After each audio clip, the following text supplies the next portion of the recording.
नमस्कार दोस्तों, आज मैं डायलॉग्स के साथ हॉरर थ्रिलर कहानी लेकर आया हूँ जिसका शीर्षक औरत का श्राप है।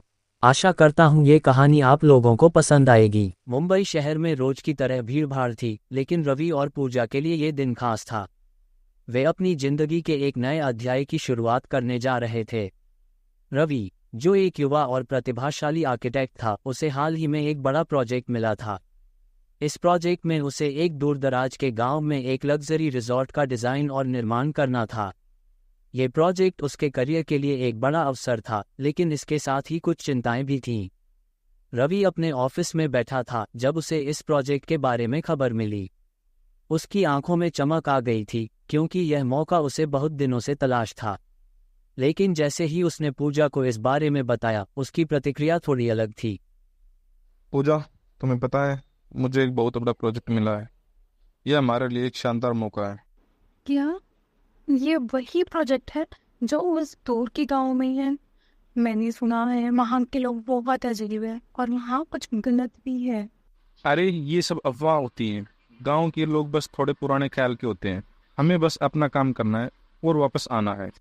लेकिन रवि, वहाँ जाने से पहले हमें थोड़ा और जानकारी ले लेनी चाहिए। कौन जानता है वहाँ क्या हो सकता है? तुम बेकार में चिंता कर रही हो पूजा। ये बस कुछ ही महीनों की बात है। इस प्रोजेक्ट के बाद हमारी जिंदगी में बहुत कुछ बदल जाएगा। पूजा जानती थी कि रवि के लिए यह प्रोजेक्ट कितना महत्वपूर्ण था। वह खुद भी एक महत्वाकांक्षी महिला थी और हमेशा से रवि का समर्थन करती आई थी। हालांकि उसके मन में कुछ संदेह थे, लेकिन उसने उन्हें दरकिनार कर रवि के साथ चलने का फैसला किया। कुछ दिनों बाद रवि और पूजा ने गांव के लिए तैयारी शुरू कर दी। उन्होंने अपने दोस्तों और परिवार को विदा कहा और गांव के लिए निकल पड़े। जैसे जैसे वे गांव के करीब आते गए, रास्ते की हालत बदलती गई। मुंबई की चकाचौंध से दूर ये गांव पूरी तरह से अलग दुनिया में था। संकरे रास्ते, घने जंगल और बीच बीच में आते गांवों के दृश्य उनकी यात्रा को और भी रहस्यमय बना रहे थे। गांव में पहुंचते ही उन्हें एक अजीब सा सन्नाटा महसूस हुआ। गांव के लोग अपनी अपनी दिनचर्या में लगे हुए थे, लेकिन उनमें से कोई भी उन्हें देखकर मुस्कुराया नहीं। पूजा ने यह बात नोटिस की और उसे कुछ अजीब सा महसूस हुआ।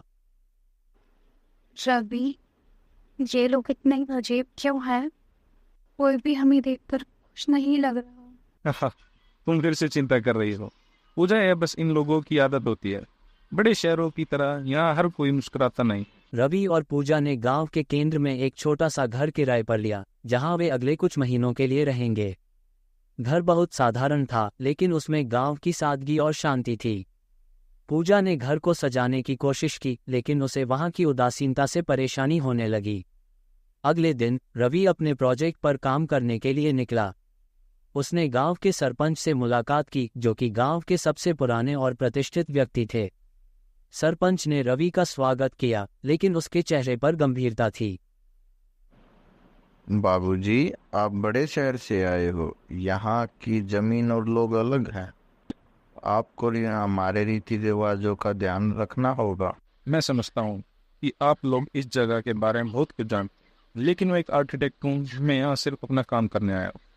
मुझे नहीं लगता कि इस तरह की कहानियों से हमारा काम रुकेगा। एक बात का ध्यान रखना बाबूजी, उस पुरानी हवेली के पास मत जाना। वहाँ पर आज तक किसी का कुछ भला नहीं हुआ है। रवि सरपंच की बातों को हल्के में लेता है और आगे की तैयारी में लग जाता है। वह अपने काम में इतना व्यस्त हो जाता है कि उसे समय का एहसास ही नहीं होता।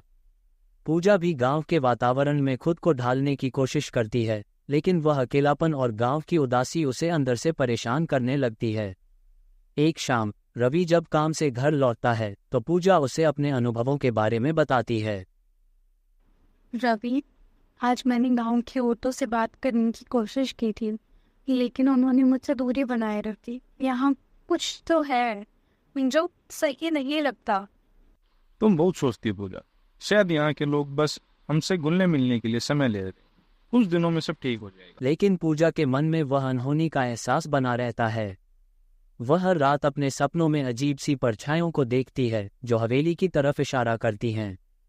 कुछ दिनों बाद रवि ने गांव के कुछ मजदूरों के साथ काम शुरू किया। वे उस जमीन को साफ करने लगे जहां रिजॉर्ट बनना था। लेकिन जैसे ही उन्होंने जमीन की खुदाई शुरू की, उन्हें वहां से कुछ अजीब चीजें मिली। पुराने बर्तन, टूटे हुए मूर्तियां और एक चांदी का कंगन जो बेहद प्राचीन लग रहा था। रवि ने इसे एक पुरातात्विक खोज समझा और इस पर ध्यान नहीं दिया, लेकिन गांव के मजदूर डर गए। साहब, ये जगह शुभ है, यहाँ तक बुरा ही हुआ है, हमें यहाँ काम नहीं करना चाहिए। सरपंच जी, मैं आपकी बात समझता हूँ, लेकिन इस तरह के अंधविश्वासों को बढ़ावा देना सही नहीं है। हमें इस प्रोजेक्ट को पूरा करना है और इसके लिए हमें गांव के लोगों की समर्थन चाहिए। लेकिन मजदूरों के मन में डर बैठ गया था। वे काम करते हुए भी असहज महसूस कर रहे थे। इस बीच गांव में रवि और पूजा की मौजूदगी के बारे में अफवाहें फैलने लगीं। लोग कहने लगे कि ये प्रोजेक्ट गांव के श्राप को फिर से जगा सकता है। एक रात जब रवि और पूजा खाने के बाद आराम कर रहे थे, तो अचानक उनके दरवाजे पर दस्तक हुई। ये गांव के कुछ बुजुर्ग थे जो बेहद गंभीर और चिंतित नजर आ रहे थे। बाबूजी, आपसे बात करनी है। आइए, अंदर आइए, क्या बात है? हमने सुना है आप उस जमीन पे काम कर रहे हैं। वो जमीन हमारे पूर्वजों के समय से ही श्रापित है। वहाँ एक औरत का खून हुआ था और उसकी आत्मा अभी भी उस जगह भटक रही है। हमने आपको चेतावनी दी थी, लेकिन शायद आपने हमारी बातों को गंभीरता से नहीं लिया। हम आपकी मेहनत की कदर करते हैं, लेकिन इस शराब से बचने का बस यही तरीका है कि आप उस जगह से दूर चले जाएं। हमारी आपसे विनती है, आप काम को रोक दें। रवि ने बुजुर्गों की बात सुनी, लेकिन उसे ये सब अंधविश्वास ही लगा। रवि ने बुजुर्गों को आश्वासन दिया कि वह उनकी चिंताओं का सम्मान करता है, लेकिन वह अपने काम को जारी रखेगा। बुजुर्ग निराश होकर वहां से चले गए, लेकिन उनके जाने के बाद पूजा ने रवि से पूछा, रवि, मुझे लगता है हमें इन लोगों की बातों को अनदेखा नहीं करना चाहिए। कहीं ना कहीं इनकी कहानियों में सच्चाई हो सकती है। मैं मानता हूँ कि ये लोग अपनी परंपरा और मान्यताओं को लेकर संवेदनशील, लेकिन हमें अपने काम पर ध्यान देना चाहिए। मैं तुम्हें वादा करता हूँ कि कुछ गलत नहीं होगा। लेकिन पूजा के मन में चिंता बनी रहती है। अगले कुछ दिनों में रवि और पूजा के जीवन में अजीब घटनाएं घटने लगती हैं। रात के समय हवेली से अजीब अजीब आवाजें आती हैं। कभी किसी औरत की हंसी सुनाई देती है, तो कभी किसी के रोने की आवाज। पूजा हर बार ये आवाजें सुनकर चौंक जाती है, लेकिन रवि उसे समझाता कि ये सब उसके मन का भ्रम है। एक रात जब रवि देर रात तक काम में लगा था और पूजा अकेली घर पर थी, तब अचानक बिजली चली गई। पूरा घर अंधेरे में डूब गया। पूजा ने मोमबत्ती जलाने की कोशिश की, लेकिन तभी दरवाजे पर जोर से दस्तक होने लगी। पूजा का दिल जोर से धड़कने लगा। उसने हिम्मत जुटाई और दरवाजे के पास गई। कौन है? बाहर से कोई जवाब नहीं आया, लेकिन दस्तक की आवाज बढ़ती गई। पूजा ने दरवाजे की कुंडी खोल दी, लेकिन बाहर कोई नहीं था। हवाओं की तेज सरसराहट उसके कानों में गूंज रही थी। तभी उसे एक परछाई सी दिखाई दी, जो तेजी से हवेली की ओर भागती चली गई। पूजा को एक बार फिर अजीब सा एहसास हुआ, मानो वह परछाई उसे हवेली की ओर खींच रही हो। वह दरवाजा बंद करके जल्दी से अंदर आए और रवि को फोन लगाया। रवि, मुझे यहाँ कुछ तो अजीब महसूस हो रहा है।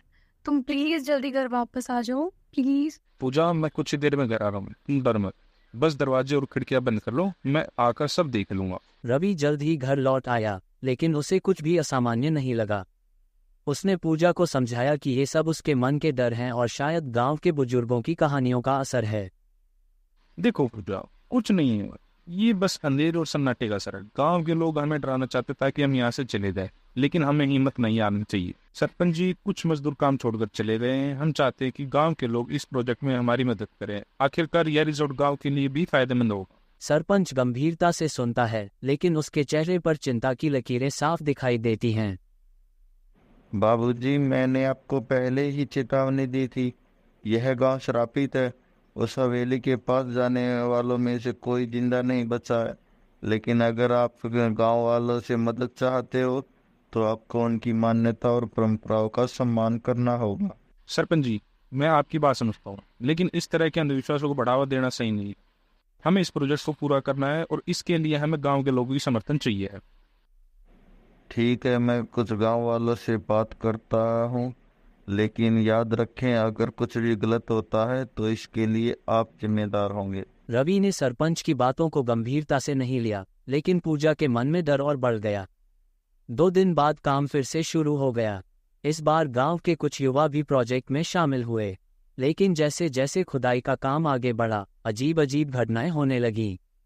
मजदूरों के औजार अचानक टूट जाते, किसी का संतुलन बिगड़ जाता और कुछ लोगों को तो हवा में किसी अदृश्य शक्ति के होने का एहसास भी हुआ। एक दिन रवि खुदाई की देखरेख कर रहा था, तभी अचानक जमीन में से एक कंकाल निकल आया। ये कंकाल एक औरत का था और उसके साथ एक टूटा हुआ बिछुआ भी मिला।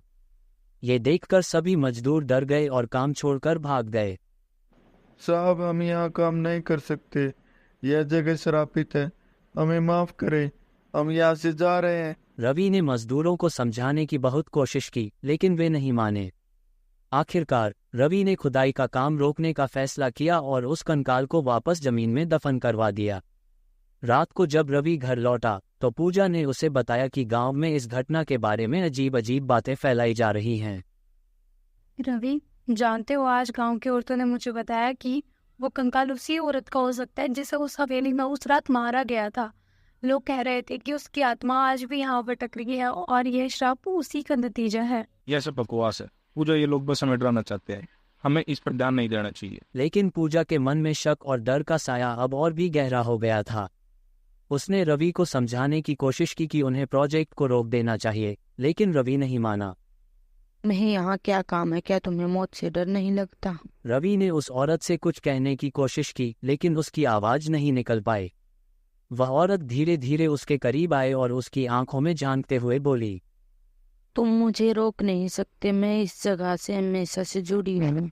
पूजा, मुझे एक बहुत ही अजीब सपना आया, ऐसा लगा जैसे वह औरत तो कुछ कहना चाहती है। रवि, मैं तुम्हें बार बार कह रही हूँ कि ये जगह सही नहीं है, हमें यहाँ से चले जाना चाहिए, प्लीज चलो यहाँ से। रवि के मन में भी अब थोड़ा संदेह पैदा हो गया था, लेकिन उसने खुद को समझाया कि ये सब सिर्फ तनाव का नतीजा है। अगली सुबह रवि ने प्रोजेक्ट के लिए जरूरी कागजात तैयार किए और फिर से काम शुरू करने की योजना बनाई। लेकिन इस बार वह और सावधान हो गया था। उसने अपने कुछ दोस्तों और विशेषज्ञों को बुलाया ताकि वे इस जगह का अध्ययन कर सकें और कोई पुरातात्विक या सांस्कृतिक महत्व की चीज मिलने पर सही निर्णय लिया जा सके। लेकिन गांव के बुजुर्गों ने रवि को फिर से चेतावनी दी। आपने जो देखा और सुना सब सच है। उस औरत की आत्मा अब भी यही है। अगर आप यहाँ और काम करेंगे तो उसकी आत्मा आपको चैन से नहीं जीने देगी। रवि ने बुजुर्गों की बातों को ध्यान में रखा, लेकिन उसने खुद को समझाया कि वह एक तार्किक व्यक्ति है और अंधविश्वासों पर विश्वास नहीं करता। फिर भी उसकी नींद हर रात उसी सपने से टूट जाती थी। उसे वह औरत बार बार अपने सपनों में दिखाई देती और हर बार उसकी मुस्कान और भी रहस्यमयी होती जाती। तुम मुझसे बच नहीं सकते, तुम्हारा अंत निकट है। रवि अब परेशान रहने लगा था। उसे समझ नहीं आ रहा था कि ये सब क्या हो रहा है। क्या वाकई वह श्रापित जगह थी या फिर यह सब सिर्फ उसका भ्रम था? पूजा का डर अब असहनीय हो गया था। उसने रवि से कहा कि वे इस प्रोजेक्ट को छोड़कर वापस मुंबई लौट जाएं। रवि, मुझे नहीं पता ये सब क्या है, लेकिन मैं यहाँ और नहीं रह सकती, हमें यहाँ से चले जाना चाहिए। पूजा की बातें सुनकर रवि ने उसे समझाने की कोशिश की, लेकिन उसके मन में भी अब सवाल उठने लगे थे। क्या सचमुच इस जगह पर कुछ अजीब हो रहा था या फिर यह सब उनके दिमाग का खेल था? पूजा, मैं समझता हूँ कि तुम डरी हुई हो, लेकिन हमें इस बार फिर सोचने की जरूरत है। ये प्रोजेक्ट हमारे लिए बहुत महत्वपूर्ण है। अगर हम इसे छोड़ देंगे तो हमें भारी नुकसान उठाना पड़ेगा।